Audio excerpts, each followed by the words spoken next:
श्री अकाल टीवी 84 देख रहे सारे दर्शकों का स्वागत है। मैं हरप्रीत कौर ਤੇ ਬੁਲੇਟਿਨ ਦੀ ਸ਼ੁਰੂਆਤ ਕਰਦੇ ਹਾਂ ਹੈਡਲਾਈਨਸ ਦੇ ਨਾਲ। ਪੰਜਾਬ ਵਿੱਚ ਮਿਲੀ ਸ਼ਰਮਨਾਕ ਹਾਰ ਲਈ ਆਮ ਆਦਮੀ ਪਾਰਟੀ ਕਰੇਗੀ ਸਮੀਖਿਆ। ਸੰਜੇ ਸਿੰਘ ਨੇ ਕਿਹਾ ਪਾਰਟੀ ਵਿੱਚ ਵੀ ਅੰਦਰੂਨੀ ਬਗਾਵਤ ਤੇ ਪਾਰਟੀ ਦਾ ਬਿਖਰਾ ਹੀ ਹਾਰ ਦੇ ਮੁੱਖ ਕਾਰਨ। ਮੋਦੀ ਦੀ ਬੇਲੋੜੀ ਨਿੰਦਾ ਨੂੰ ਮੋਦੀ ਦੀ ਜਿੱਤ ਦਾ ਦੱਸਿਆ ਕਾਰਨ। ਨਵਜੋਤ ਸਿੱਧੂ ਦੇ ਪ੍ਰਚਾਰ ਕਾਰਨ ਹੀ ਕਾਂਗਰਸ ਘੱਟ ਫਰਕ ਨਾਲ ਹਾਰੀ। ਨਵਜੋਤ ਕੌਰ ਸਿੱਧੂ ਦਾ ਦਾਅਵਾ। ਕਿਹਾ ਜੇ ਸਿੱਧੂ ਕਾਂਗਰਸ ਲਈ ਪ੍ਰਚਾਰ ਨਾ ਕਰਦੇ ਤਾਂ ਵੱਡੇ ਫਰਕ ਨਾਲ ਹਾਰਨਾ ਸੀ ਕਾਂਗਰਸ ਨੇ। ਚੋਣਾਂ ਜਿੱਤਣ ਵਾਲੇ ਵਧੇਰੇ ਆਗੂ ਪੁੱਜੇ ਸ਼੍ਰੀ ਹਰਮੰਦਰ ਸਾਹਿਬ। ਸੁਖਬੀਰ ਬਾਦਲ, ਹਰਸਿਮਰਤ ਬਾਦਲ, ਰਵਨੀਤ ਬਿੱਟੂ, ਗੁਰਜੀਤ ਔਜਲਾ ਸਮੇਤ ਕਈਆਂ ਨੇ ਵਾਹਿਗੁਰੂ ਦਾ ਕੀਤਾ ਸ਼ੁਕਰਾਨਾ। ਸੁਖਬੀਰ ਨੇ ਕਿਹਾ ਪੰਜਾਬੀਆਂ ਨੇ ਕੈਪਟਨ ਦੇ ਮਿਸ਼ਨ 13 ਨੂੰ ਨਕਾਰਿਆ। ਬਠਿੰਡਾ ਵਿੱਚ ਹਾਰਨ ਤੋਂ ਬਾਅਦ ਸੁਖਪਾਲ ਖਹਿਰਾ ਨੇ ਪੰਜਾਬ ਏਕਤਾ ਪਾਰਟੀ ਦੇ ਅਹੁਦੇ ਤੋਂ ਅਸਤੀਫੇ ਦੀ ਕੀਤੀ ਪੇਸ਼ਕਸ਼। ਕਿਹਾ ਪਾਰਟੀ ਆਗੂ ਜਿਸ ਨੂੰ ਵੀ ਪ੍ਰਧਾਨ ਬਣਾਉਣਾ ਚਾਹਣ ਉਹਨਾਂ ਨੂੰ ਖਿੜੇ ਮੱਥੇ ਸਵੀਕਾਰ। ਤੇ ਜਿੱਤ ਮਗਰੋਂ ਭਗਵੰਤ ਮਾਨ ਨੇ ਵੀ ਲੋਕਾਂ ਦਾ ਕੀਤਾ ਧੰਨਵਾਦ। ਕਿਹਾ ਕਿ 1,11,111 ਵੋਟਾਂ ਯਾਨੀ 6 ਇੱਕਿਆਂ ਨਾਲ ਜਿੱਤਣ ਦਾ ਮਤਲਬ ਕਿ ਰੱਬ ਵੀ ਇਹੀ ਚਾਹੁੰਦਾ ਹੈ ਕਿ ਉਹ ਪਹਿਲੇ ਨੰਬਰ ਤੇ ਬਣੇ ਰਹਿਣ। ਤੇ ਹੁਣ ਇਹਨਾਂ ਖਬਰਾਂ ਦਾ ਵਿਸਥਾਰ। ਪੰਜਾਬ ਦੇ ਸਾਬਕਾ ਮੁੱਖ ਮੰਤਰੀ ਪ੍ਰਕਾਸ਼ ਸਿੰਘ ਬਾਦਲ ਵੱਲੋਂ ਬਠਿੰਡਾ ਤੋਂ ਹਰਸਿਮਰਤ ਕੌਰ ਬਾਦਲ ਨੂੰ ਮਿਲੀ ਸ਼ਾਨਦਾਰ ਜਿੱਤ ਲਈ ਸਮੂਹ ਵੋਟਰਾਂ ਦਾ ਧੰਨਵਾਦ ਕੀਤਾ ਗਿਆ ਹੈ। ਚੋਣ ਨਤੀਜੇ ਆਉਣ ਤੋਂ ਬਾਅਦ ਪ੍ਰਕਾਸ਼ ਸਿੰਘ ਬਾਦਲ ਨੇ ਵੋਟਰਾਂ ਦਾ ਧੰਨਵਾਦੀ ਦੌਰਾ ਸ਼ੁਰੂ ਕਰ ਦਿੱਤਾ। ਲੰਬੀ ਹਲਕੇ ਦੇ ਵਰਕਰਾਂ ਨੂੰ ਸੰਬੋਧਨ ਕਰਦਿਆਂ ਬਾਦਲ ਨੇ ਕਿਹਾ ਕਿ ਪੰਜਾਬ ਅੰਦਰ ਵੀ ਕਾਂਗਰਸ ਸਰਕਾਰ ਵੱਲੋਂ ਧੱਕੇਸ਼ਾਹੀਆਂ ਕਰਕੇ ਅਕਾਲੀ ਵਰਕਰਾਂ ਦਾ ਮਨੋਬਲ ਤੋੜਨ ਦਾ ਯਤਨ ਕੀਤਾ ਗਿਆ, ਪਰ ਵਰਕਰਾਂ ਨੇ ਅਕਾਲੀ ਦਲ ਦੇ ਉਮੀਦਵਾਰਾਂ ਦੀ ਜਿੱਤ ਲਈ ਆਪਣਾ ਪਸੀਨਾ ਵਹਾਇਆ ਤੇ ਸਖਤ ਮਿਹਨਤ ਕੀਤੀ। ਬਾਦਲ ਨੇ ਕਿਹਾ ਕਿ ਹਲਕਾ ਲੰਬੀ ਦੇ ਵੋਟਰਾਂ ਵੱਲੋਂ ਹਮੇਸ਼ਾ ਉਹਨਾਂ ਨੂੰ ਮਾਣ ਦਿੱਤਾ ਜਾਂਦਾ ਹੈ, ਜਿਸ ਲਈ ਉਹ ਇਸ ਹਲਕੇ ਦੇ ਵੋਟਰਾਂ ਦੇ ਤਹਿ ਦਿਲੋਂ ਸ਼ੁਕਰਗੁਜ਼ਾਰ ਨੇ। ਪ੍ਰਕਾਸ਼ ਸਿੰਘ ਬਾਦਲ ਨੇ ਕਿਹਾ ਕਿ ਦੇਸ਼ ਅੰਦਰ ਪ੍ਰਧਾਨ ਮੰਤਰੀ ਨਰਿੰਦਰ ਮੋਦੀ ਦੀ ਅਗਵਾਈ ਹੇਠ ਗੱਠਜੋੜ ਦੀ ਜਿੱਤ ਹੋਈ ਹੈ ਤੇ ਦੇਸ਼ ਵਾਸੀਆਂ ਨੇ 5 ਸਾਲ ਹਰ ਵਰਗ ਤੇ ਖੇਤਰ ਵਿੱਚ ਕੀਤੇ ਵਿਕਾਸ ਕਾਰਜਾਂ ਤੇ ਮੋਹਰ ਲਗਾਈ ਹੈ। ਇਹ ਤਾਂ ਸਾਨੂੰ ਤਾਂ ਪਹਿਲਾਂ ਹੀ ਪਤਾ ਸੀ ਕਿ ਇਸ ਤਰ੍ਹਾਂ ਰਹਿਣਾ ਪਰ ਮੋਦੀ ਸਾਹਿਬ ਦਿਲੋਂ ਮੁਬਾਰਕ ਦੇਣ ਦੇਣਾ ਔਰ ਉੱਥੇ ਜਾ ਕੇ ਵੀ ਮੁਬਾਰਕਬਾਦ। ਅਮਿਤ ਸ਼ਾਹ ਜੀ ਨੇ ਮਿਹਨਤ ਕੀਤੀ, ਉਹਨਾਂ ਨੂੰ ਮੁਬਾਰਕ। ਸਾਰੇ ਜੋ ਸਾਡੇ ਸਾਥੀ ਸਨ ਸਾਰੇ ਸਭ ਵਧਾਈ ਦੇ ਪਾਤਰ ਹੈ। ਸਭ ਤੋਂ ਜ਼ਿਆਦਾ ਜਨਤਾ ਦਾ ਧੰਨਵਾਦ ਹੈ। ਅਸਲ ਤਾਂ ਜਨਤਾ ਦਾ ਧੰਨਵਾਦ ਹੈ। देखो जी, इन्होंने धक्का बहुत किया है, बहुत गलत काम किया है। तो फिर मैं कहता हूँ कि जो परसेंटेज ऑफ वोट्स है, अगर आप गिनती करें, अभी गिनती तो नहीं हुई, लेकिन जो आगे से कांग्रेस की बहुत कम। ਪੰਜਾਬ ਵਿੱਚ ਮਿਲੀ ਸ਼ਰਮਨਾਕ ਹਾਰ ਦੇ ਕਾਰਨਾਂ ਦੀ ਆਮ ਆਦਮੀ ਪਾਰਟੀ ਨੇ ਸਮੀਖਿਆ ਕਰਨ ਦੀ ਗੱਲ ਆਖੀ ਹੈ। ਆਪ ਦੇ ਕੇਂਦਰੀ ਆਗੂ ਤੇ ਪੰਜਾਬ ਮਾਮਲਿਆਂ ਦੇ ਸਾਬਕਾ ਇੰਚਾਰਜ ਸੰਜੇ ਸਿੰਘ ਨੇ ਆਖਿਆ ਕਿ ਲੋਕਾਂ ਦਾ ਫਤਵਾ ਉਹਨਾਂ ਨੂੰ ਮਨਜ਼ੂਰ ਹੈ, ਪਰ ਪਾਰਟੀ ਹਾਈਕਮਾਨ ਹਾਰ ਦੇ ਕਾਰਨਾਂ ਤੇ ਸਮੀਖਿਆ ਕਰੇਗੀ। ਸੰਜੇ ਸਿੰਘ ਲੁਧਿਆਣਾ ਅਦਾਲਤ ਵਿੱਚ ਪੇਸ਼ੀ ਭੁਗਤਣ ਆਏ ਸਨ। ਇਸ ਦੌਰਾਨ ਉਹਨਾਂ ਕਿਹਾ ਕਿ ਪਾਰਟੀ ਵਿਚਲੀ ਬਗਾਵਤ ਤੇ ਪਾਰਟੀ ਦਾ ਬਿਖਰਾ ਹੀ ਪੰਜਾਬ ਵਿੱਚ ਆਮ ਆਦਮੀ ਪਾਰਟੀ ਦੀ ਹਾਰ ਦਾ ਮੁੱਖ ਕਾਰਨ ਹੈ।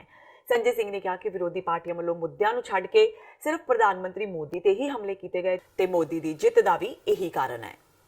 देखिए, चुनाव परिणाम को के कई संदेश हैं। पहली बात तो ये कि संपूर्ण विपक्ष को ये पता नहीं चल पाया कि मोदी को लेकर पूरे देश में इस प्रकार का अंडर करंट है, खास तौर से नॉर्थ इंडिया में और वेस्ट बंगाल में और थोड़ा बहुत उड़ीसा में। ये अंदाज़ा किसी को नहीं लगा। तो ये ध्यान देना जरूरी है कि लोगों का मन क्या कह रहा है, वो किस दिशा में चुनाव में सोचते हैं और कैसे वोटिंग करना चाहते हैं।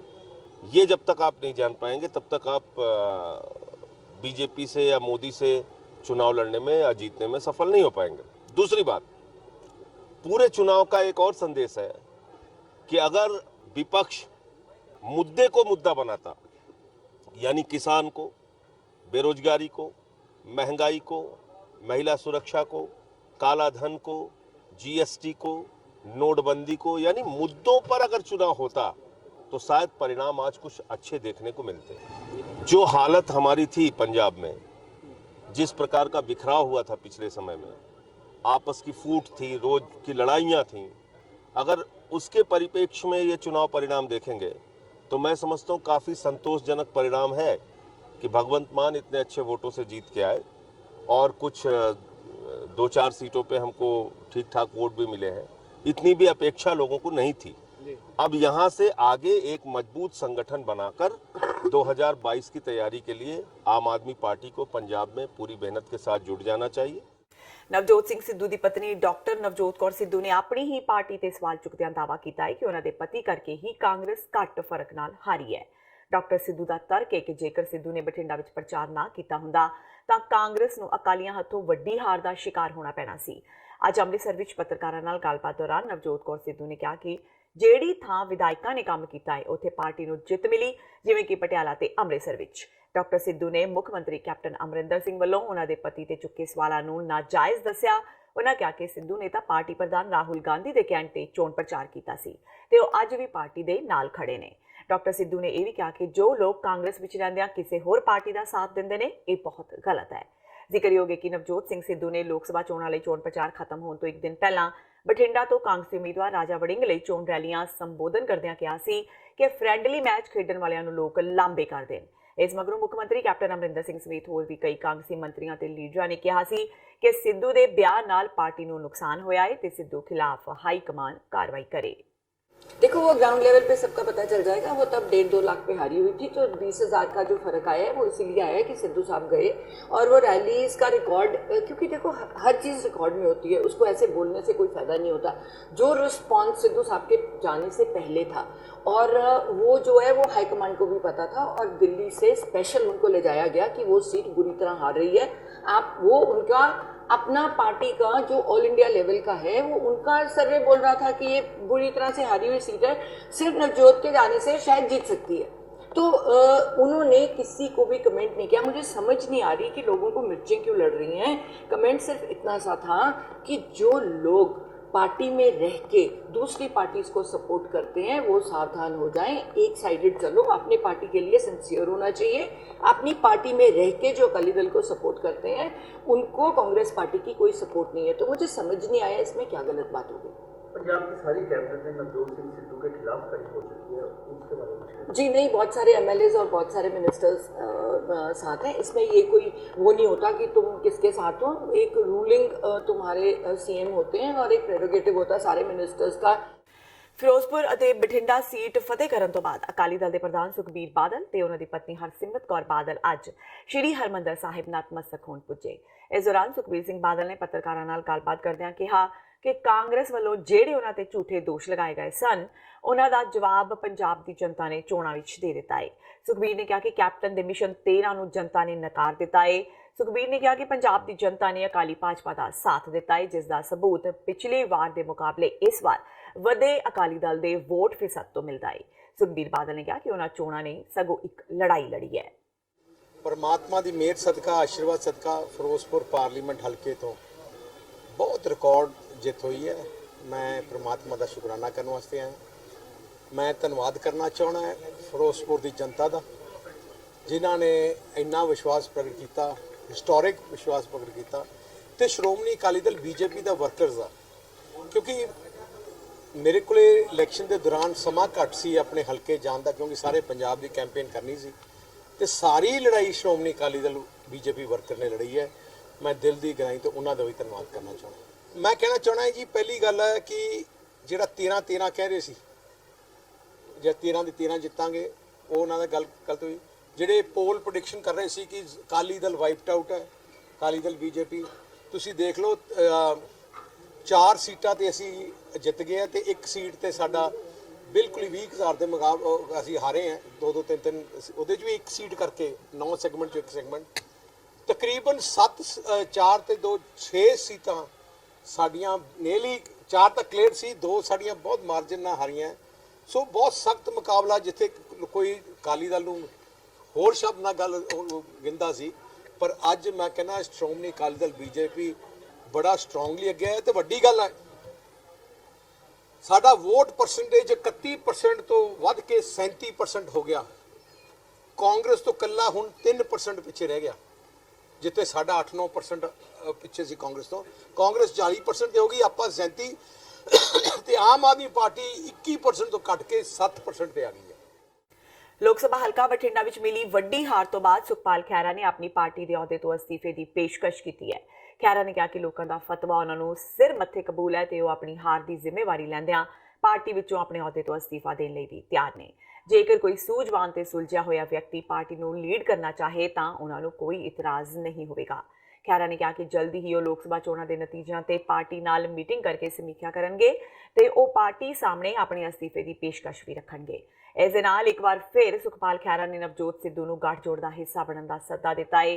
ਖਹਿਰਾ ਨੇ ਕਿਹਾ ਕਿ ਜਿਸ ਤਰ੍ਹਾਂ ਸਿੱਧੂ ਵੱਲੋਂ ਕੈਪਟਨ ਅਤੇ ਬਾਦਲਾਂ ਦੇ ਫ੍ਰੈਂਡਲੀ ਮੈਚ ਦਾ ਖੁਲਾਸਾ ਕੀਤਾ ਗਿਆ ਸੀ, ਉਸ ਤਰ੍ਹਾਂ ਹੁਣ ਕੈਪਟਨ ਅਮਰਿੰਦਰ ਸਿੰਘ ਤੇ ਉਹਨਾਂ ਦੀ ਵਜ਼ਾਰਤ ਸਿੱਧੂ ਨੂੰ ਲਾਂਭੇ ਕਰਨ ਲਈ ਪੱਬਾਂ ਭਾਰ ਹੋਈ ਪਈ ਹੈ। ਆਪਾਂ ਪੰਜਾਬ ਦੇ ਹਿੱਤ ਲਈ ਅਖੀਰਲੇ ਸਾਹ ਤੱਕ ਲੜਨਾ, ਤੁਸੀਂ ਚਿੰਤਾ ਨਾ ਕਰੋ।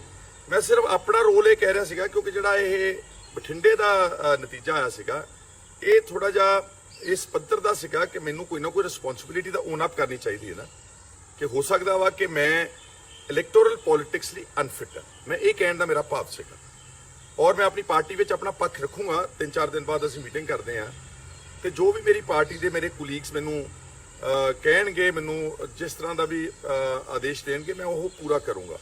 ਪਲੱਸ ਨਾਲ ਮੇਰਾ ਇਹ ਵੀ ਨੈਤਿਕ ਫਰਜ਼ ਬਣਦਾ ਕਿ ਮੈਂ ਆਪ ਪਾਰਟੀ ਦੀ ਇਲੈਕਸ਼ਨ ਲੜਿਆ ਸੀ ਬਠਿੰਡੇ ਤੋਂ ਆਪਣੀ ਪਾਰਟੀ ਵੱਲੋਂ ਤੇ ਮੈਨੂੰ ਬਹੁਤ ਘੱਟ ਵੋਟ ਪਈ ਆ। ਸੋ ਅਗਰ ਮੈਂ ਆਪਣੀ ਪਾਰਟੀ ਨੂੰ ਆਪਣੇ ਅਸਤੀਫੇ ਦੀ ਬਤੌਰ ਪ੍ਰਧਾਨ ਵੀ ਪੇਸ਼ਕਸ਼ ਕਰਨੀ ਆ, ਪੇਸ਼ਕਸ਼ ਨਹੀਂ ਮਤਲਬ ਕਿ ਮੈਂ ਜੈਨੂਅਨਲੀ ਆਪਣੇ ਦਿਲ ਤੋਂ ਇਹ ਕਹਿਣਾ ਚਾਹੁੰਦਾ ਵਾਂ ਕਿ ਅਗਰ ਆਪਣੀ ਪਾਰਟੀ ਦੇ ਵਿੱਚ ਕੋਈ ਹੋਰ ਵਿਅਕਤੀ ਅੱਛਾ ਕਾਬਿਲ, ਮੇਰੇ ਨਾਲੋਂ ਸੁਲਝਿਆ ਹੋਇਆ, ਮੇਰੇ ਨਾਲੋਂ ਸਿਆਣਾ ਵਿਅਕਤੀ ਪਾਰਟੀ ਨੂੰ ਅਗਵਾਈ ਕਰ ਸਕਦਾ ਤਾਂ ਮੈਨੂੰ ਕੋਈ ਬਿਲਕੁਲ ਇੱਕ ਪੈਸਾ ਵੀ ਮੇਰੇ ਮਨ ਵਿੱਚ ਕੋਈ ਬੋਝ ਨਹੀਂਗਾ। ਇਲੈਕਸ਼ਨਾਂ 'ਚ ਤਾਂ ਕਈ ਵਾਰ ਅਸੀਂ ਕਹਿ ਦਿੰਦੇ ਜੀ ਕਿ ਨਵਜੋਤ ਸਿੰਘ ਸਿੱਧੂ ਦਾ ਅਸੀਂ ਸਵਾਗਤ ਕਰਦੇ ਹਾਂ, ਉਹ ਸਾਡੇ ਨਾਲ ਖੜ ਜਵੇ ਆਣ ਕੇ। ਕਈ ਵਾਰ ਉਹ ਸਿਰਫ ਨਿਊਜ਼ ਵੈਲਿਊ ਵਾਸਤੇ ਹੁੰਦਾ, ਪਰ ਅੱਜ ਮੈਂ ਕਹਿਣਾ ਚਾਹੁੰਦਾ ਨਵਜੋਤ ਸਿੰਘ ਸਿੱਧੂ ਨੂੰ, ਮੇਰੀ ਹਲੇ ਉਹਨਾਂ ਨਾਲ ਗੱਲ ਨਹੀਂ ਹੋਈ, ਮੈਂ ਗੱਲ ਕਰਨ ਦੀ ਵੀ ਕੋਸ਼ਿਸ਼ ਕਰੂੰਗਾ ਕਿ ਆਓ ਛੱਡੋ ਕਾਂਗਰਸ ਨੂੰ। ਉਹਨਾਂ ਨੇ ਤੁਹਾਨੂੰ ਹੁਣ ਵੈਸੇ ਵੀ ਬੇਇੱਜ਼ਤ ਕਰਕੇ ਤੇ ਉਹਨਾਂ ਨੇ ਕਿਸੇ ਨਾ ਕਿਸੇ ਸਮੇਂ ਦੇ ਉੱਤੇ ਤੁਹਾਨੂੰ ਉਸ ਪਾਰਟੀ ਚੋਂ ਕੱਢ ਦੇਣਾ। ਜੇ ਤੁਹਾਨੂੰ ਉੱਥੋਂ ਹਟਾਉਂਦੇ ਨੇ ਜਾਂ ਕੱਢਦੇ ਨੇ ਜਾਂ ਤੁਸੀਂ ਆਪਣਾ ਮਨ ਬਣਾਉਂਦੇ ਹੋ, ਅਸੀਂ ਤੁਹਾਨੂੰ ਇਸ ਗੱਠਜੋੜ ਦੇ ਵਿੱਚ ਸਵਾਗਤ ਕਰਾਂਗੇ। ਆਪਾਂ ਬੈਠ ਕੇ ਸਾਰਾ ਇਹਦੀ ਸ਼ਕਲ ਸੂਰਤ ਤੈਅ ਕਰਾਂਗੇ। ਲੁਧਿਆਣਾ ਤੋਂ ਲੋਕ ਸਭਾ ਚੋਣ ਹਾਰਨ ਤੋਂ ਬਾਅਦ ਲੋਕ ਇਨਸਾਫ ਪਾਰਟੀ ਦੇ ਪ੍ਰਧਾਨ ਸਿਮਰਜੀਤ ਸਿੰਘ ਬੈਂਸ ਨੇ ਇੱਕ ਵੱਡਾ ਐਲਾਨ ਕੀਤਾ ਹੈ। ਬੈਂਸ ਨੇ ਕਿਹਾ ਕਿ ਪਾਰਟੀ ਪੰਜਾਬ ਵਿੱਚ ਹੋਣ ਵਾਲੀਆਂ ਵਿਧਾਨ ਸਭਾ ਦੀਆਂ ਜ਼ਿਮਨੀ ਚੋਣਾਂ ਲੜੇਗੀ।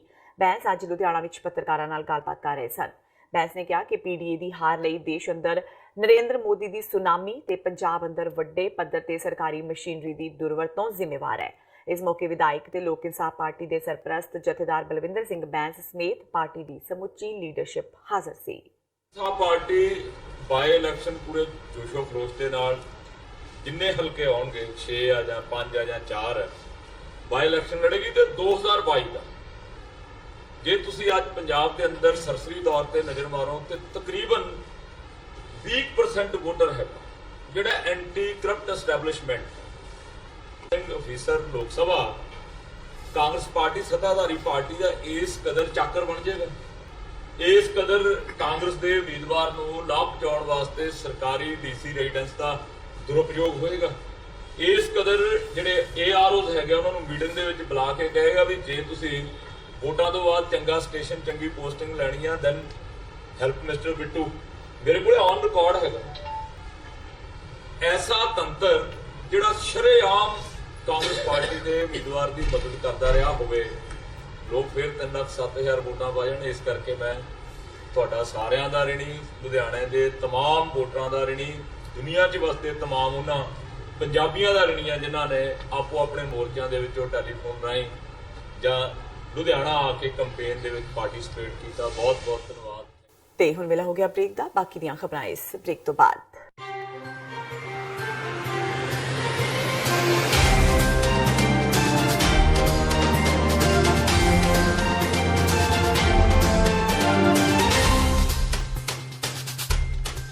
ਸ਼ਹੀਦਾਂ ਦੇ ਸਰਤਾਜ ਸ਼੍ਰੀ ਗੁਰੂ ਅਰਜਨ ਦੇਵ ਜੀ ਮਹਾਰਾਜ ਦੀ ਸ਼ਹਾਦਤ ਤੇ ਜੂਨ 1984 ਦੇ ਸ਼ਹੀਦਾਂ ਦੀ ਯਾਦ ਵਿੱਚ 9 ਜੂਨ 2019 ਦਿਨ ਐਤਵਾਰ ਨੂੰ ਸਵੇਰੇ 11 ਵਜੇ ਸੈਨ ਫਰਾਂਸਿਸਕੋ ਸ਼ਹਿਰ ਵਿਖੇ ਰਿਮੈਂਬਰੈਂਸ ਮਾਰਚ ਤੇ ਫਰੀडम ਰੈਲੀ ਕੱਢੀ ਜਾ ਰਹੀ ਹੈ। ਕੈਲੀਫੋਰਨੀਆ ਦੀਆਂ ਸਮੂਹ ਪੰਥਕ ਜਥੇਬੰਦੀਆਂ ਤੇ ਗੁਰਦੁਆਰਾ ਕਮੇਟੀਆਂ ਵੱਲੋਂ ਸਮੂਹ ਸੰਗਤਾਂ ਨੂੰ ਖਾਲਸਾ ਰਾਜ ਦੀ ਮੁਕੰਮਲ ਪ੍ਰਾਪਤੀ ਲਈ ਇਸ ਮਾਰਚ ਵਿੱਚ ਸ਼ਾਮਿਲ ਹੋਣ ਦੀ ਬੇਨਤੀ ਕੀਤੀ ਜਾਂਦੀ ਹੈ। ਵਧੇਰੇ ਜਾਣਕਾਰੀ ਲਈ ਤੁਸੀਂ ਹੇਠ ਦਿੱਤੇ ਨੰਬਰ ਤੇ ਸੰਪਰਕ ਕਰ ਸਕਦੇ ਹੋ।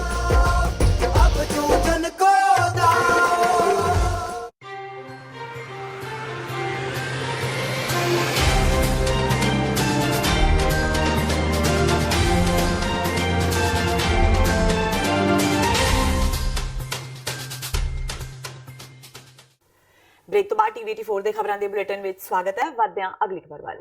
ਸੰਗਰੂਰ ਲੋਕ ਸਭਾ ਸੀਟ ਤੋਂ ਭਗਵੰਤ ਮਾਨ ਆਪ ਦੇ ਇਕਲੌਤੇ ਇਹੋ ਜਿਹੇ ਉਮੀਦਵਾਰ ਨੇ ਜਿਨ੍ਹਾਂ ਨੇ ਜਿੱਤ ਹਾਸਲ ਕਰ ਆਪਣੇ ਆਪ ਵਿੱਚ ਇਤਿਹਾਸ ਸਿਰਜ ਦਿੱਤਾ ਹੈ। ਇਸ ਤੋਂ ਬਾਅਦ ਉਹਨਾਂ ਨੇ ਲੋਕਾਂ ਦਾ ਧੰਨਵਾਦ ਕੀਤਾ। ਆਪਣੀ ਲਗਾਤਾਰ ਦੂਜੀ ਜਿੱਤ ਤੋਂ ਬਾਅਦ ਮਾਨ ਨੇ ਕਿਹਾ ਕਿ ਇਹ ਲੋਕਾਂ ਦੀ ਜਿੱਤ ਹੈ ਤੇ ਉਹਨਾਂ ਨੂੰ ਸਭ ਤੋਂ ਜ਼ਿਆਦਾ ਖੁਸ਼ੀ ਤਾਂ ਉਦੋਂ ਹੋਵੇਗੀ ਜਦੋਂ ਉਹਨਾਂ ਦੀਆਂ ਗੱਡੀਆਂ ਅੱਗੇ ਚੱਲਣ ਵਾਲੇ ਬੇਰੁਜ਼ਗਾਰਾਂ ਦੀ ਲਿਸਟ ਘੱਟ ਹੋ ਜਾਵੇਗੀ। ਇਸ ਦੇ ਨਾਲ ਹੀ ਉਹਨਾਂ ਪੰਜਾਬ ਦੇ ਮੁੱਖ ਮੰਤਰੀ ਕੈਪਟਨ ਅਮਰਿੰਦਰ ਸਿੰਘ ਤੇ ਵੀ ਨਿਸ਼ਾਨਾ ਸਾਧਿਆ। ਉਹਨਾਂ ਮੰਤਰੀਆਂ ਨੂੰ ਧਮਕੀਆਂ ਵਾਲੇ ਬਿਆਨ ਤੇ ਕਿਹਾ ਕਿ ਕੈਪਟਨ ਸਾਹਿਬ ਨੂੰ ਹੁਣ ਅਸਤੀਫਾ ਦੇ ਦੇਣਾ ਚਾਹੀਦਾ ਹੈ। ਉਹਨਾਂ ਕਿਹਾ ਕਿ ਕੈਪਟਨ ਨੇ ਪੰਜਾਬੀਆਂ ਨਾਲ ਜੋ ਵਾਅਦਾ ਖਿਲਾਫੀ ਕੀਤੀ ਹੈ ਉਸ ਕਾਰਨ ਉਹਨਾਂ ਨੂੰ ਵੋਟ ਪਈ ਹੈ। ਉਹਨਾਂ ਅੱਗੇ ਕਿਹਾ ਕਿ ਕੈਪਟਨ ਮਹਿਲਾਂ ਵਿੱਚ ਆਪਣੀ ਮਹਿਲਾ ਦੋਸਤਾਂ ਦਾ ਜਨਮ ਦਿਨ ਮਨਾ ਰਿਹਾ ਹੈ ਤੇ ਪੰਜਾਬ ਮਾਰ ਰਿਹਾ ਹੈ। ਅੱਗੇ ਭਗਵੰਤ ਮਾਨ ਨੇ ਕਿਹਾ ਕਿ ਉਹ 1,11,111 ਵੋਟਾਂ ਨਾਲ ਜਿੱਤੇ ਨੇ, ਜਿਸ ਵਿੱਚ 6-1 ਨੇ ਤੇ ਰੱਬ ਵੀ ਇਹੀ ਚਾਹੁੰਦਾ ਹੈ ਕਿ ਉਹ ਪਹਿਲੇ ਨੰਬਰ ਤੇ ਬਣੇ ਰਹਿਣ। ਇਸ ਤੋਂ ਇਲਾਵਾ ਮਾਨ ਨੇ ਸੁਖਦੇਵ ਸਿੰਘ ਢੀਂਡਸਾ ਤੇ ਨਿਸ਼ਾਨਾ ਸਾਧਿਆ ਤੇ ਕਿਹਾ ਕਿ ਉਹ MP ਰਹੇ ਨੇ ਪਰ ਉਹਨਾਂ ਨੇ ਇਸ ਦੌਰਾਨ ਸੰਗਰੂਰ ਲਈ ਕਿਹੜਾ ਫੰਡ ਲਿਆਂਦਾ ਹੈ। ਉਹਨਾਂ ਕਿਹਾ ਕਿ ਜਿਨ੍ਹਾਂ ਨੇ ਵੀ ਉਹਨਾਂ ਖਿਲਾਫ ਪ੍ਰਚਾਰ ਕੀਤਾ ਸੀ ਉਹਨਾਂ ਸਭ ਦੀ ਜ਼ਮਾਨਤ ਤੱਕ ਜ਼ਬਤ ਹੋ ਗਈ ਹੈ। ਲੋਕਾਂ ਦਾ ਜਿੱਤ ਹੈ ਜੀ, ਲੋਕ ਹੀ ਅਬ ਜਿੱਤ ਦੇ ਜਸ਼ਨ ਮਨਾ ਰਹੇ ਨੇ। ਮੇਰਾ ਤਾਂ ਨਾਂ ਹੀ ਹੈ। ਮੈਨੂੰ ਤਾਂ ਖੁਸ਼ੀ ਉਸ ਦਿਨ ਹੋਊਗੀ ਜਿਸ ਦਿਨ ਮੇਰੇ ਗੱਡੀ ਦੇ ਮੂਹਰੇ ਬੇਰੁਜ਼ਗਾਰ ਨੌਜਵਾਨਾਂ ਦੇ ਮੋਟਰਸਾਈਕਲਾਂ ਦੇ ਕਾਫਲੇ ਘਟ ਗਏ। ਸੰਡੇ ਨੂੰ ਆ ਜਾਣ ਨੋ ਪ੍ਰੋਬਲਮ, ਛੁੱਟੀ ਵਾਲੇ ਦਿਨ ਆ ਜਾਣ ਨੋ ਪ੍ਰੋਬਲਮ। ਸੋ ਮੇਰੀ ਹੁਣ ਜ਼ਿੰਮੇਵਾਰੀ ਇਹ ਬਣ ਗਈ ਕਿ ਮੈਂ ਉਹਨੂੰ ਕੰਮ ਦੇਵਾਂ। ਘਰਾਂ ਦੇ ਚੁੱਲ੍ਹੇ ਜਿਹੜੇ ਬੁਝੇ ਪਏ ਨੇ ਉਹਨਾਂ ਨੂੰ ਚਲਾਈਏ ਤੇ ਲੋਕਾਂ ਨੂੰ ਆਪਦੇ ਹਾਲਾਤਾਂ ਮੁਤਾਬਕ ਲੋਕ ਖੁਸ਼ ਰਹਿਣ, ਨਾ ਕਿ ਭਗਵੰਤ ਮਾਨ ਨੂੰ ਸੁਣ ਕੇ ਜਾਂ ਦੇਖ ਕੇ। ਔਰ ਜਿਹੜੀ ਜਿੱਤ ਹੈ ਇਹ ਵੀ ਦੇਖੋ ਕੁਦਰਤ ਦੀ ਸੰਯੋਗ। 1,11,111 ਪੰਜੇ ਏਕੇ। परमात्मा ने कहा एक नंबर पे रहना, तू सच्चे दिलों काम कर रहे हैं तो ਉਹਦੀ ਮਰਜ਼ੀ ਹੈ, ਰਜ਼ਾ ਹੈ। ਇੱਕ ਰੁਪਈਆ ਇੱਥੇ ਲੈ ਕੇ ਆਉਣਾ ਕੋਈ ਜ਼ਰੂਰੀ ਨਹੀਂ ਕਿ ਉਹਦੇ ਵਾਸਤੇ MP ਜਿਹੜਾ ਸਰਕਾਰ ਵਾਲੇ ਪਾਸਿਓਂ ਹੋਣਾ ਚਾਹੀਦਾ। ਤੇ ਜੇ ਸਰਕਾਰ ਵਾਲੇ ਪਾਸਿਓਂ MP ਜਿਹੜੇ ਨੇ ਜੇ ਉਹਨਾਂ ਦੇ ਪ੍ਰੋਜੈਕਟ ਆਉਂਦੇ ਤਾਂ ਸੁਖਦੇਵ ਸਿੰਘ ਢੀਂਡਸਾ ਦਾ ਸਰਕਾਰ 'ਚ ਰਹੇ ਨੇ, ਹੁਣ ਵੀ ਸਰਕਾਰ ਦਾ ਹਿੱਸਾ ਨੇ ਉਹ, ਤੇ ਉਹ ਵੀ ਨਹੀਂ ਲੈ 5 ਸਾਲ 'ਚ ਕੁਛ। ਸੋ ਜਿਹੜੇ ਮੇਰੇ ਵਿਰੁੱਧ ਮੈਨੂੰ ਕੂੜ ਪ੍ਰਚਾਰ ਕੀਤਾ, ਭੰਡ, ਸ਼ਰਾਬੀ, ਗਦਾਰ, ਪੰਜਾਬ ਦਾ ਪਤਾ ਨਹੀਂ ਇਨਕਲਾਬ ਦਾ ਕਾਤਲ, ਪਤਾ ਨਹੀਂ ਕ੍ਰਾਂਤੀ ਦਾ ਪਤਾ ਨਹੀਂ ਕੀ ਕਹਿੰਦੇ, ਸਾਰੀਆਂ ਜ਼ਮਾਨਤਾਂ ਜ਼ਬਤ ਹੋ ਗਈਆਂ। ਕਿਰਪਾ ਕਰਕੇ ਚੁੱਪ ਕਰ ਜਾਣ, ਮੈਨੂੰ ਕੰਮ ਕਰ ਲੈਣ। ਬਠਿੰਡਾ ਤੋਂ ਲੋਕ ਸਭਾ ਚੋਣਾਂ ਲਈ ਕਾਂਗਰਸ ਪਾਰਟੀ ਦੇ ਉਮੀਦਵਾਰ ਅਮਰਿੰਦਰ ਸਿੰਘ ਰਾਜਾ ਵੜਿੰਗ ਹਾਰ ਤੋਂ ਬਾਅਦ ਅੱਜ ਬਠਿੰਡਾ ਪੁੱਜੇ। ਵੜਿੰਗ ਨੇ ਕਿਹਾ ਕਿ ਉਹਨਾਂ ਨੂੰ ਲੋਕਾਂ ਨੇ ਨਹੀਂ ਹਰਾਇਆ, ਉਹਨਾਂ ਦੇ ਮੁਕੱਦਰ ਹੀ ਹਾਰ ਗਏ ਨੇ। ਵੜਿੰਗ ਨੇ ਕਿਹਾ ਕਿ ਉਹਨਾਂ ਨੂੰ ਨਹੀਂ ਪਤਾ ਕਿ ਹਾਰ ਦੇ ਕਾਰਨ ਕੀ ਨੇ, ਪਰ ਉਹਨਾਂ ਮਨਪ੍ਰੀਤ ਬਾਦਲ ਨੂੰ ਹਾਰ ਦਾ ਕਾਰਨ ਮੰਨਣ ਤੋਂ ਇਨਕਾਰ ਵੀ ਕੀਤਾ। ਬਠਿੰਡਾ ਦੇ ਰੋਜ਼ ਗਾਰਡਨ ਵਿੱਚ ਰਾਜਾ ਵੜਿੰਗ ਨੇ ਲੋਕਾਂ ਦਾ ਧੰਨਵਾਦ ਕੀਤਾ ਤੇ ਕਿਹਾ ਕਿ ਲੋਕਾਂ ਦਾ ਇੰਨਾ ਪਿਆਰ ਤੇ ਉਤਸ਼ਾਹ ਸੀ ਜੋ ਉਹ ਸਮਝਦੇ ਨੇ ਕਿ ਉਹਨਾਂ ਦੀ ਜਿੱਤ ਹੋਈ ਹੈ। ਬਠਿੰਡਾ ਸ਼ਹਿਰ ਤੋਂ ਵੋਟ ਕੱਟਣ ਦੇ ਸਵਾਲ ਤੇ ਉਹਨਾਂ ਕਿਹਾ ਕਿ ਕਿਸੇ ਦਾ ਕੋਈ ਕਸੂਰ ਨਹੀਂ ਹੈ। ਉਹਨਾਂ ਕਿਹਾ ਕਿ ਰਾਜਾ ਵੜਿੰਗ ਦੇ ਮੁਕੱਦਰ ਹਾਰ ਗਏ। ਉਹਨਾਂ ਕਿਹਾ ਕਿ ਉਹਨਾਂ ਨੂੰ ਉਮੀਦ ਸੀ ਕਿ ਬਠਿੰਡਾ ਵਿੱਚ ਵੱਡੀ ਤਾਦਾਦ ਵਿੱਚ ਉਹਨਾਂ ਦੀਆਂ ਵੋਟਾਂ ਵਧਣਗੀਆਂ, ਪਰ ਕੱਟਣ ਦੀ ਤਾਂ ਉਮੀਦ ਬਿਲਕੁਲ ਨਹੀਂ ਸੀ। ਵੜਿੰਗ ਨੇ ਸਾਫ਼ ਕੀਤਾ ਕਿ ਉਹਨਾਂ ਨੂੰ ਨਹੀਂ ਲੱਗਦਾ ਕਿ ਇਸ ਵਿੱਚ ਬਠਿੰਡਾ ਤੋਂ ਮੰਤਰੀ ਮਨਪ੍ਰੀਤ ਬਾਦਲ ਦਾ ਕੋਈ ਦੋਸ਼ ਹੈ। ਵੜਿੰਗ ਨੇ ਬਾਰ-ਬਾਰ ਕਿਹਾ ਕਿ ਕਿਧਰੇ ਨਾ ਕਿਧਰੇ ਉਹਨਾਂ ਵਿੱਚ ਹੀ ਕੋਈ ਕਮੀ ਰਹਿ ਗਈ ਹੈ। ਕਾਰਨ ਤਾਂ ਜੀ ਮੈਨੂੰ ਕੋਈ ਸਮਝ ਨਹੀਂ ਆਇਆ, ਲੇਕਿਨ ਲੋਕਾਂ ਦਾ ਪਿਆਰ ਇੰਨਾ ਉਤਸ਼ਾਹ ਸੀਗਾ, ਮੈਂ ਸਮਝਦਾ ਕਿ ਮੇਰੀ ਜਿੱਤ ਹੋਈ ਹੈ, ਹਾਰ ਨਹੀਂ ਹੋਈ। ਇੱਕ ਆਮ ਸਧਾਰਨ ਪਰਿਵਾਰ ਦੇ ਮੁੰਡੇ ਨੇ 20,000 ਵੋਟਾਂ ਨਾਲ ਹਾਰ ਜਾਣਾ। ਅੱਜ ਦੇਸ਼ ਦੇ ਅੰਦਰ 2-2 ਲੱਖ 3-3 ਲੱਖ ਵੋਟਾਂ ਤੇ ਕਈ ਲੋਕ ਹਾਰੇ ਨੇ। ਮੈਂ ਸਮਝਦਾ ਕਿ ਮੈਨੂੰ ਬੜਾ ਪਿਆਰ ਦਿੱਤਾ ਬਠਿੰਡਾ ਲੋਕ ਸਭਾ ਇਸ ਸੀਟ ਦੇ ਲੋਕਾਂ ਨੇ। ਔਰ ਤਾਂ ਹੀ ਅੱਜ ਮੈਂ ਸਵੇਰ 6 ਵਜੇ 5:30 ਵਜੇ ਉੱਠ ਕੇ ਇਹਨਾਂ ਦਾ ਧੰਨਵਾਦ ਕਰਨ ਵਾਸਤੇ ਆਇਆ, ਕਿਉਂਕਿ ਮੇਰੀ ਮੁਕੱਦਰ ਹਾਰ ਗਿਆ ਜੀ। ਮੈਨੂੰ ਲੋਕਾਂ ਨੇ ਨਹੀਂ ਹਰਾਇਆ, ਮੈਂ ਜਿੱਤਿਆ, ਮੇਰਾ ਮੁਕੱਦਰ ਹਾਰਿਆ। ਔਰ ਹਾਰ ਦੇ ਕਾਰਨ ਕੁਝ ਵੀ ਹੋਣ, ਲੇਕਿਨ ਮੈਂ ਬਠਿੰਡੇ ਦੇ ਲੋਕਾਂ ਦਾ ਬਹੁਤ ਧੰਨਵਾਦੀ ਹਾਂ। ਮੇਰਾ ਖੂਨ ਦਾ ਕਤਰਾ ਵੀ ਮੈਂ ਤੇ ਮੇਰਾ ਪਰਿਵਾਰ ਇਸ ਬਠਿੰਡੇ ਦੇ ਲੋਕਾਂ ਦੇ ਲਈ, ਬਠਿੰਡੇ ਲੋਕ ਸਭਾ ਦੇ ਲੋਕਾਂ ਦੇ ਹਮੇਸ਼ਾ ਜਿੱਥੇ ਲੋੜ ਪਏਗੀ ਉੱਥੇ ਅਸੀਂ ਆਪਦਾ ਖੂਨ ਡੋਲਾਂਗੇ। ਮੈਂ ਦੁਬਾਰੇ ਫਿਰ ਜੀ ਵਾਰੀ ਉਹੀ ਗੱਲ ਦੁਹਰਾਵਾਂਗਾ ਕਿ ਕਿਸੇ ਦਾ ਕੋਈ ਕਸੂਰ ਨਹੀਂ, ਰਾਜੇ ਵੜਿੰਗ ਦੇ ਮੁਕੱਦਰ ਹਾਰ। ਮੈਨੂੰ ਉਮੀਦ ਸੀ ਕਿ ਬਠਿੰਡਾ ਕਾਫੀ ਵੱਡੀ ਤਾਦਾਦ ਦੇ ਵਿੱਚ ਵੋਟਾਂ ਵਧਣਗੇ, ਘਟਣ ਦੀ ਤਾਂ ਬਿਲਕੁਲ ਉਮੀਦ ਨਹੀਂ ਸੀ, ਪਰ ਇਹਦੇ ਵਿੱਚ ਮੈਨੂੰ ਨਹੀਂ ਲੱਗਦਾ ਕੋਈ ਮਨਪ੍ਰੀਤ ਸਿੰਘ ਬਾਦਲ ਦਾ ਦੋਸ਼ ਹੈ। ਮੈਂ ਵਾਰੀ ਇਹੀ ਕਹਿਣਾ ਕਿ ਕਿਤੇ ਨਾ ਕਿਤੇ ਮੇਰੇ ਕੋਲੋਂ ਕੋਈ ਕਮੀ ਰਹਿ ਗਈ, ਮੇਰੇ ਕੋਲ। ਲੋਕ ਸਭਾ ਦੀਆਂ ਚੋਣਾਂ ਵਿੱਚ ਹੁਣ ਜਾਂ ਫਿਰ ਜਿੱਤ ਹਾਸਲ ਕਰਨ ਮਗਰੋਂ ਪਠਾਨਕੋਟ ਵਿਖੇ ਅਕਾਲੀ ਭਾਜਪਾ ਵੱਲੋਂ ਧੰਨਵਾਦ ਰੋਡ ਸ਼ੋਅ ਕੱਢਿਆ ਗਿਆ, ਜਿਸ ਵਿੱਚ ਨਵੇਂ ਚੁਣੇ ਗਏ ਮੈਂਬਰ ਪਾਰਲੀਮੈਂਟ ਸਨੀ ਦਿਓਲ ਨੇ ਸ਼ਾਮਿਲ ਹੋ ਕੇ ਲੋਕਾਂ ਦਾ ਧੰਨਵਾਦ ਕੀਤਾ। ਇਸ ਮੌਕੇ ਸਨੀ ਦਿਓਲ ਨੂੰ ਸਥਾਨਕ ਆਗੂਆਂ ਵੱਲੋਂ ਹਾਰ ਪਾ ਕੇ ਤੇ ਗੁਲਦਸਤੇ ਦੇ ਕੇ ਉਹਨਾਂ ਦਾ ਸਵਾਗਤ ਕੀਤਾ ਗਿਆ। ਸਨੀ ਦਿਓਲ ਨੇ ਲੋਕਾਂ ਨੂੰ ਭਰੋਸਾ ਦਿੰਦਿਆਂ ਕਿਹਾ ਕਿ ਜਿੱਥੇ ਉਹ ਜਲਦੀ ਹੀ ਲੋਕਾਂ ਦੀਆਂ ਮੁਸ਼ਕਲਾਂ ਦਾ ਹੱਲ ਕਰਵਾਉਣਗੇ, ਉੱਥੇ ਹੀ ਸਵਰਗੀ ਵਿਨੋਦ ਖੰਨਾ ਵੱਲੋਂ ਇਸ ਇਲਾਕੇ ਦੀ ਬਿਹਤਰੀ ਲਈ ਸ਼ੁਰੂ ਕੀਤੇ ਗਏ ਪ੍ਰੋਜੈਕਟਾਂ ਨੂੰ ਨੇਪਰੇ ਵੀ ਚੜਾਉਣਗੇ ਤੇ ਉਹਨਾਂ ਵੱਲੋਂ ਖੇਤਰ ਦੇ ਵਿਕਾਸ ਲਈ ਵੇਖੇ ਸੁਪਨਿਆਂ ਨੂੰ ਪੂਰਾ ਵੀ ਕਰਨਗੇ। ਉਹਨਾਂ ਲੋਕਾਂ ਨੂੰ ਵਿਸ਼ਵਾਸ ਦਿਵਾਇਆ ਕਿ ਉਹ ਲੋਕਾਂ ਵੱਲੋਂ ਉਹਨਾਂ ਤੇ ਪ੍ਰਗਟਾਏ ਗਏ ਵਿਸ਼ਵਾਸ ਤੇ ਖਰਾ ਉਤਰਨਗੇ। ਲੁਧਿਆਣਾ ਤੋਂ ਕਾਂਗਰਸ ਦੇ ਸੰਸਦ ਮੈਂਬਰ ਰਵਨੀਤ ਸਿੰਘ ਬਿੱਟੂ ਵਾਹਿਗੁਰੂ ਦਾ ਸ਼ੁਕਰਾਨਾ ਕਰਨ ਅੱਜ ਸੱਚਖੰਡ ਸ੍ਰੀ ਹਰਿਮੰਦਰ ਸਾਹਿਬ ਪੁੱਜੇ। ਇਸ ਦੌਰਾਨ ਮੀਡੀਆ ਨਾਲ ਗੱਲਬਾਤ ਦੌਰਾਨ ਉਹਨਾਂ ਕਿਹਾ ਕਿ ਵਾਹਿਗੁਰੂ ਦੀ ਅਪਾਰ ਕਿਰਪਾ ਨਾਲ ਹੀ ਉਹ ਤੀਜੀ ਵਾਰ ਸੰਸਦ ਬਣੇ ਨੇ। ਬਿੱਟੂ ਨੇ ਨਵਜੋਤ ਕੌਰ ਸਿੱਧੂ ਵੱਲੋਂ ਲਗਾਏ ਜਾ ਰਹੇ ਆਰੋਪਾਂ ਨੂੰ ਬਦਕਿਸਮਤੀ ਭਰਿਆ ਕਰਾਰ ਦਿੱਤਾ ਤੇ ਕਿਹਾ ਕਿ ਇਸ ਮਾਮਲੇ ਵਿੱਚ ਕੈਪਟਨ ਅਮਰਿੰਦਰ ਸਿੰਘ ਜ਼ਰੂਰ ਕੋਈ ਫੈਸਲਾ ਲੈਣਗੇ। ਇਸ ਦੇ ਨਾਲ ਹੀ ਉਹਨਾਂ ਕਿਹਾ ਕਿ ਹੁਣ ਸਿੱਧੂ ਪਰਿਵਾਰ ਕੈਪਟਨ ਤੇ ਮਿਲੀ ਭੁਗਤ ਦਾ ਇਲਜ਼ਾਮ ਲਗਾ ਰਿਹਾ ਹੈ, ਪਰ ਸਿੱਧੂ ਪਰਿਵਾਰ ਨੇ ਬਠਿੰਡਾ ਤੋਂ ਚੋਣ ਲੜਨ ਤੋਂ ਫਿਰ ਕਿਉਂ ਇਨਕਾਰ ਕੀਤਾ ਸੀ। ਬਿੱਟੂ ਨੇ ਦਾਅਵਾ ਕੀਤਾ ਕਿ ਜੇਕਰ ਨਵਜੋਤ ਕੌਰ ਸਿੱਧੂ ਬਠਿੰਡਾ ਤੋਂ ਚੋਣ ਲੜਦੀ ਤਾਂ ਉੱਥੇ ਕਾਂਗਰਸ ਜ਼ਰੂਰ ਜਿੱਤਦੀ। ਇਹ ਦਰਬਾਰ ਸਾਹਿਬ ਤੋਂ ਹਰ ਦੀ ਝੋਲੀ ਭਰਦੀ ਹੈ ਤੇ ਮੈਂ ਵੀ ਝੋਲੀ ਅੱਡ ਕੇ ਉਰੇ ਆਇਆ ਸੀ। ਅੱਜ ਤੋਂ ਜਦੋਂ ਟਿਕਟ ਮਿਲਿਆ ਸੀ ਤੇ ਉਹ ਪ੍ਰਮਾਤਮਾ ਨੇ ਮੇਰੀ ਝੋਲੀ ਭਰੀ ਆ। ਤੀਜੀ ਵਾਰ ਇਲੈਕਸ਼ਨ ਜਿਹੜੀ ਲਗਾਤਾਰ ਮੈਂ ਪਾਰਲੀਮੈਂਟ ਦੀ ਜਿੱਤਿਆ, ਇਸ ਤੋਂ ਬੜੀ ਗੱਲ ਕੀ ਹੋ ਸਕਦੀ ਆ। ਤੇ ਅੱਜ ਉਹ ਧੰਨਵਾਦ ਪਰਿਵਾਰ ਸਮੇਤ ਕਰਨ ਆਏ ਆ, ਆਪਣੇ ਸਾਥੀਆਂ ਸਮੇਤ ਆਏ ਆ। ਮੈਂ ਹੈਰਾਨ ਆ, ਕਦੇ ਆਮ ਆਦਮੀ ਪਾਰਟੀ ਨੂੰ ਕਹਿਣ ਰਲੇ ਹੋ, ਕਦੇ ਅਕਾਲੀ ਦਲ ਕਾਂਗਰਸ ਨੂੰ ਰਲੇ ਹੋ, ਤੇ ਫਿਰ ਰਲਿਆ ਕੌਣ ਨਹੀਂਗਾ। ਇਸ ਕਰਕੇ ਇਹ ਗੱਲਾਂ ਤੁਸੀਂ ਮੀਡੀਆ ਵਾਲਿਓ, ਤੁਹਾਨੂੰ ਕੱਲੀ ਗੱਲ ਪਤਾ ਹੁੰਦੀ ਆ। ਕਦੇ ਰਲ ਕੇ, ਇੱਥੇ ਤਾਂ ਜ਼ਿੰਦਗੀ ਮੌਤ ਦਾ ਸਵਾਲ ਹੁੰਦਾ ਇਲੈਕਸ਼ਨਾਂ 'ਚ। ਕੋਈ ਰਲ ਕੇ ਕਿਸੇ ਨਾਲ ਇਲੈਕਸ਼ਨਾਂ ਲੜਦਾ ਆਪਣੀ ਹਾਰ ਕੋਈ ਕਿਸੇ ਨੂੰ ਜਿਤਾਉਣ ਖਾਤਰ ਆਪਣੀ ਹਾਰ ਕਰਾ ਲੂਗਾ? ਕੋਈ ਇਹ ਗੱਲ ਹੋ ਸਕਦੀ ਹੈ? ਕਦੇ ਨਹੀਂ ਹੁੰਦੀਆਂ ਇਹ ਗੱਲਾਂ। ਇਹ ਸਿਰਫ ਇੱਕ ਮੀਡੀਆ ਦੀ ਕ੍ਰੀਏਸ਼ਨ ਕਰਕੇ ਇਹ ਗੱਲਾਂ ਕੀਤੀਆਂ ਜਾਂਦੀਆਂ, ਫਲਾਣੇ ਨਾਲ ਰਲ ਗਿਆ ਇਹ ਕਿੱਥੇ ਰਲਦੇ ਆ? ਕਿੱਥੇ ਬਹਿ ਕੇ ਰਲਦੇ? ਇਹ ਜਗ੍ਹਾ ਤਾਂ ਦੱਸਣ ਕੋਈ। ਇਸ ਕਰਕੇ ਬੇਫਾਲਤੂ ਗੱਲਾਂ ਜਿਹੜੀਆਂ ਕਰਨੀਆਂ, ਇਹ ਉਹ ਪੋਲੀਟੀਕਲ ਲੋਕ ਕਰਦੇ ਆ ਜਿਹੜੇ ਨਵੇਂ ਸਿਆਸਤ ਚਾਹੁੰਦੇ ਆ, ਜਿਹੜੇ ਸਿਆਸੀ ਜੀਵਨ ਜਿਨ੍ਹਾਂ ਨੇ 40 50 ਸਾਲ ਜਾਂ ਜਿਨ੍ਹਾਂ ਦੇ ਪਰਿਵਾਰ ਲਾ ਚੁੱਕੇ ਸੇਵਾ, ਉਹ ਇਹੋ ਜਿਹੀ ਗੱਲ ਕਦੇ ਨਹੀਂ ਕਰਨਗੇ। ਜਿਹੜੇ ਨਵੇਂ ਆਉਣਗੇ ਉਹ ਇਹੋ ਜਿਹੀਆਂ ਗੱਲਾਂ ਕਰਨਗੇ, ਤੇ ਉਹ ਕਰਨਗੇ ਜਿਹੜਿਆਂ ਨੇ ਟਪੂਸੀਆਂ ਮਾਰਨੀਆਂ ਹੁੰਦੀਆਂ, ਕਦੇ ਉਹ ਪਾਰਟੀ 'ਚ, ਉਹ ਪਾਰਟੀ 'ਚ, ਉਹ ਪਾਰਟੀ 'ਚ, ਉਹ ਪਾਰਟੀ 'ਚ। ਇਹਨਾਂ ਦਾ ਆਪਣਾ ਵਜੂਦ ਕੀ ਆ? ਜਿਹੜੇ ਇਹ ਕਹਿੰਦੇ ਆ ਰਲੇ ਆ, ਇਹ ਇੱਕ ਪਾਰਟੀ 'ਚ ਕਦੇ ਰਹੇ ਨੇ? ਇਹਨਾਂ ਨੂੰ ਪੁੱਛੋ ਕਿੰਨੀਆਂ ਪਾਰਟੀਆਂ ਬਦਲੇ। ਜਿਹੜਾ ਵੀ ਇਹ ਕਹਿੰਦਾ ਵੀ ਰਲੇ ਆ, ਇਹ ਸਾਰਿਆਂ ਨੂੰ ਪੁੱਛ ਲਓ। ਪੰਜਾਬ ਖੇਤੀਬਾੜੀ ਯੂਨੀਵਰਸਿਟੀ ਵਿੱਚ ਸਥਿਤ ਪੰਚਾਇਤ ਤੇ ਬਲਾਕ ਵਿਭਾਗ ਵਿੱਚ ਬਤੌਰ ਸਟੈਨੋ ਕੰਮ ਕਰਨ ਵਾਲੀ ਇੱਕ ਲੜਕੀ ਵੱਲੋਂ ਆਪਣੇ ਹੀ ਸੀਨੀਅਰ ਅਫਸਰ ਤੇ ਉਸ ਨਾਲ ਅਪੱਧਰ ਤੇ ਅਸ਼ਲੀਲ ਭਾਸ਼ਾ ਵਰਤਣ ਦੇ ਇਲਜ਼ਾਮਾਂ ਦਾ ਮਾਮਲਾ ਹੁਣ ਤੂਲ ਫੜਦਾ ਦਿਖਾਈ ਦੇ ਰਿਹਾ ਹੈ। ਪੀੜਤ ਪਰਿਵਾਰ ਵੱਲੋਂ ਅੱਜ ਲੁਧਿਆਣਾ ਦੇ ਪੁਲਿਸ ਕਮਿਸ਼ਨਰ ਨੂੰ ਇਸ ਦੀ ਸ਼ਿਕਾਇਤ ਕੀਤੀ ਗਈ ਕਿ ਉਹਨਾਂ ਨੂੰ ਇਨਸਾਫ ਨਹੀਂ ਮਿਲ ਰਿਹਾ ਤੇ ਪੁਲਿਸ ਉਹਨਾਂ ਤੇ ਹੀ ਉਲਟਾ ਮਾਮਲਾ ਦਰਜ ਕਰਨ ਦੀ ਕੋਸ਼ਿਸ਼ ਕਰ ਰਹੀ ਹੈ। ਜਦਕਿ ਉਧਰ ਦੂਜੇ ਪਾਸੇ ਇਲਜ਼ਾਮਾਂ ਵਿੱਚ ਘਿਰੇ BDPO ਗੁਰਮੇਲ ਸਿੰਘ ਨੇ ਕਿਹਾ ਹੈ ਕਿ ਉਹਨਾਂ ਤੇ ਲੱਗੇ ਸਾਰੇ ਇਲਜ਼ਾਮ ਬੇਬੁਨਿਆਦ ਨੇ। ਉਹਨਾਂ ਨੇ ਸਿਰਫ ਲੜਕੀ ਨੂੰ ਕੰਮ ਕਰਨ ਲਈ ਸਖਤੀ ਦਿਖਾਈ ਸੀ ਤੇ ਇਸੇ ਗੱਲ ਨੂੰ ਲੈ ਕੇ ਉਹ ਹੁਣ ਉਸ ਤੇ ਗਲਤ ਇਲਜ਼ਾਮ ਲਗਾ ਰਹੀ ਹੈ। ਔਨ ਡਿਊਟੀ ਮੇਰੇ ਹੀ ਆਫੀਸਰ ਵੱਲੋਂ ਮੇਰੇ ਨਾਲ ਛੇੜਖਾਨੀ ਕੀਤੀ ਗਈ। ਮੈਨੂੰ ਕਿਹਾ ਤੇਰੀ ਗਰਮੀ ਕੱਢਦਾ ਮੈਂ ਕੱਢਣੀ ਬਹੁਤ ਜ਼ਰੂਰੀ ਆ, ਤੂੰ ਕਿਸੇ ਨਾਲ ਤੇਰੇ ਸੰਬੰਧ ਹੈਗੇ ਨਹੀਂ, ਚੱਲ। ਮੇਰੀ ਬਾਹ ਫੜ ਕੇ ਕਹਿੰਦਾ ਚੱਲ ਤੂੰ ਮੇਰੇ ਨਾਲ, ਨਹੀਂ ਕਿ ਤੇਰੇ ਵਾਸਤੇ ਕਿਸੇ ਬੰਦੇ ਦਾ ਰੇਸ ਕਰਦਾ ਵਾਂ। ਜਦੋਂ ਮੈਂ ਉਹਨੂੰ ਮਨਾ ਕੀਤਾ ਤੇ ਉਹਨੇ ਮੇਰੇ ਕੱਪੜੇ ਖੁੱਚਣ ਦੀ ਕੋਸ਼ਿਸ਼ ਕੀਤੀ। ਜਦੋਂ ਮੈਂ ਰੌਲਾ ਪਾਇਆ, ਮੈਂ ਆਪਣੇ ਰੌਲਾ ਪਾਇਆ ਤੇ ਭੱਜ ਗਿਆ। ਐਟ ਅ ਟਾਈਮ ਮੈਂ ਆਪਣੇ ਬ੍ਰਦਰ ਨੂੰ ਵੀ ਦੱਸਿਆ ਵੀ ਉਹਨੇ ਮੈਨੂੰ ਇਹ ਕੀਤਾ ਵਾ। ਸਟਾਫ ਨੇ ਕਿਹਾ ਵੀ ਇੱਕ ਦਿਨ ਦਿੱਤਾ ਜਾਵੇ ਸਾਨੂੰ। ਫਿਰ ਉੱਥੇ ਵੀ ਸਟਾਫ ਮੈਨੂੰ ਦਬਾਉਂਦਾ ਰਿਹਾ ਵੀ ਕਿ ਜੇ ਤੂੰ ਇਹ ਬੋਲੇਂਗੀ ਜਾਂ ਤੇਰੀ ਬਦਨਾਮੀ ਹੋਊਗੀ, ਦਫ਼ਤਰ ਦੀ ਬਦਨਾਮੀ ਹੋਊਗੀ, ਤੂੰ ਇੱਥੇ ਬਹਿ ਕੇ ਰਾਜ਼ੀਨਾਮਾ ਕਰ ਲਾ। ਸੀ ਵੀ ਇਹਨਾਂ ਨੇ ਕਿਹਾ ਮੈਨੂੰ ਕਿ ਅੱਛਾ ਤੁਹਾਡਾ ਉਹ ਮਾਮਲਾ ਜਿਹੜਾ SHO ਵਾਲਾ, ਮੇਰੇ ਕੋਲ ਉਹਨੇ ਕੁਝ ਨਹੀਂ ਪੁੱਛਿਆ ਵੀ ਤੇਰੇ ਨਾਲ ਕੀ ਹੋਇਆ ਕੀ ਨਹੀਂ। ਮੈਂ ਸੁਣਿਆ ਹੀ ਨਹੀਂ। ਮੈਨੂੰ ਸੁਣਦਾ ਮੇਰੀ ਨੂੰ ਪਤਾ ਹੁੰਦਾ ਕਿ ਮੇਰੇ ਨਾਲ ਕੀ ਹੋਇਆ। ਇਲੈਕਸ਼ਨ ਦਾ ਸਮਾਂ ਸੀ। ਅਗਲੇ ਦਿਨ ਜਦੋਂ ਮੈਂ 22 ਤਾਰੀਖ ਨੂੰ ਇੱਥੇ ਆਇਆ ਤਾਂ ਮੈਨੂੰ ਸਟਾਫ ਕਹਿੰਦਾ ਵੀ ਤੁਸੀਂ ਗੁੱਸੇ ਦੇ ਵਿੱਚ ਕੋਈ ਅਪਸ਼ਬਦ ਕਹੇ ਨੇ। ਮੈਂ ਕਿਹਾ ਵੀ ਮੈਨੂੰ ਨਹੀਂ ਪਤਾ ਗੁੱਸੇ 'ਚ ਕੀ ਅਪਸ਼ਬਦ ਕਹੇ ਗਏ ਨੇ। ਉਹ ਕਹਿੰਦੇ ਜੀ ਇਹਨਾਂ ਨੇ ਮਤਲਬ ਬੜਾ ਸੀਰੀਅਸ ਇਸ਼ੂ ਲੈ ਕੇ ਬੈਠੇ ਨੇ, ਤੁਸੀਂ ਕਹੋ ਵੀ ਚਲੋ ਜੋ ਸ਼ਬਦ ਕਹੇ ਗਏ ਹੈ ਵੀ ਉਹ ਕਹੇ ਗਏ ਹੋਣੇ, ਵੀ ਇਸ ਤਰ੍ਹਾਂ ਦੀ ਕੋਈ ਉਹ ਨਹੀਂ ਹੋਊਗੀ ਅੱਗੇ ਤੋਂ। ਮੈਂ ਕਿਹਾ ਵੀ ਮੈਂ ਅੱਗੇ ਤੋਂ ਵਾਲੀ ਤਾਂ ਗੱਲ ਨਹੀਂ, ਹੁਣ ਅਫਸਰ ਨੇ ਤਾਂ ਕੋਈ ਨਾ ਕੋਈ ਗੱਲ ਕਹਿਣੀ ਹੈ। ਚਲੋ ਇਹਨਾਂ ਨੇ ਮੈਨੂੰ ਪ੍ਰੈਸ਼ਰ ਪਾਇਆ ਸਟਾਫ ਨੇ ਵੀ ਇਹਨਾਂ ਨੂੰ ਦੱਸ ਦਿਓ ਵੀ ਇਹ ਰੋਈ ਜਾਂਦੇ ਨੇ। ਕੱਲ੍ਹ ਦੇ ਮੈਡਮ ਨੇ ਸਾਡੇ ਕੋਲ ਸਟੈਨੋ ਮਨਦੀਪ ਕੌਰ, ਫਿਰ ਮੈਂ ਉਹਨਾਂ ਨੂੰ ਵੀ ਕਿਹਾ, ਉਹ ਕਹਿੰਦੇ ਜੀ ਲਿਖ ਕੇ ਦਿਓ, ਫਲਾਣਾ ਦਿਓ। ਚਲੋ ਜੋ ਵੀ ਹੈ, ਮੈਨੂੰ ਤਾਂ ਐਸੀ ਵੀ ਇਹ ਸ਼ਾਂਤੀ ਹੋ ਜੇ, ਮੇਰਾ ਇੱਕ ਪਰਿਵਾਰ ਹੈ। ਕਿਉਂਕਿ ਜਿਹੜਾ ਅਫਸਰ ਹੈ ਉਹ ਇੱਕ ਹੈੱਡ ਹੁੰਦਾ ਹੈ ਫੈਮਿਲੀ ਦਾ। ਜੇ ਹੈੱਡ ਹੀ ਕਿਸੇ ਤਰ੍ਹਾਂ ਦੇ ਅਪ ਡਾਊਨ ਕਰੂਗਾ ਤਾਂ ਫੈਮਿਲੀ ਨਹੀਂ ਚੱਲੂਗੀ। ਪਰ ਮੈਨੂੰ ਨਹੀਂ ਸੀ ਪਤਾ ਕਿ ਇਹਨਾਂ ਨੇ ਬਾਹਰੋਂ ਕੀ ਪ੍ਰੋਗਰਾਮ ਬਣਾਇਆ ਹੋਇਆ। ਇੱਕ ਸਾਜ਼ਿਸ਼ ਸੀ। ਜਦੋਂ ਮੈਂ ਗੇਟ ਤੋਂ ਬਾਹਰ ਨਿਕਲਿਆ ਇੱਥੇ ਮੈਂ ਦੇਖਿਆ ਵੀ 20-25 ਮੁੰਡੇ ਆ ਜਿਹੜੇ ਬੜੇ ਧੱਕੇ ਨਾਲ, ਉਹਨਾਂ ਦੇ ਹੱਥਾਂ ਦੇ ਵਿੱਚ ਰੋਡ ਵਗੈਰਾ ਸੀ, ਡਾਂਗਾ ਸੀ। ਫਿਰ ਮੈਂ ਸਮਝ ਗਿਆ ਵੀ ਕੋਈ ਨਾ ਕੋਈ ਗੜਬੜ ਹੈ। ਤਾਂ ਜਿਵੇਂ ਕਿਵੇਂ ਮੈਂ ਆਪਣੀ ਜਾਨ ਬਚਾ ਕੇ ਇੱਥੋਂ ਨਿਕਲ ਗਿਆ। ਉਹਨਾਂ ਨੇ ਆ ਕੇ ਮੇਰੀ ਗੱਡੀ ਦੀ ਭੰਨ ਤੋੜ ਕੀਤੀ। ਗੱਡੀ ਆ ਤੁਹਾਡੇ ਸਾਹਮਣੇ ਹੀ ਖੜੀ ਹੈ, ਤੁਸੀਂ ਦੇਖ ਵੀ ਸਕਦੇ ਇਸ ਨੂੰ। ਆ ਕੇ ਪੂਰੀ ਗੁੰਡਾਗਰਦੀ ਕੀਤੀ ਹੈ ਤੇ ਉਸ ਤੋਂ ਬਾਅਦ ਜਿਹੜੇ ਮੀਡੀਆ ਦੇ ਉੱਤੇ ਗਲਤ ਬਿਆਨ ਪਾਏ ਨੇ ਕਿ ਅਫਸਰ ਮਾੜਾ ਹੈ, ਅਫਸਰ ਇਹ ਕਰਦਾ ਹੈ। ਤੇ ਸਰ ਹੋਰ ਤੁਹਾਡੀ ਮੰਗ ਕੀ ਹੈ ਜੀ?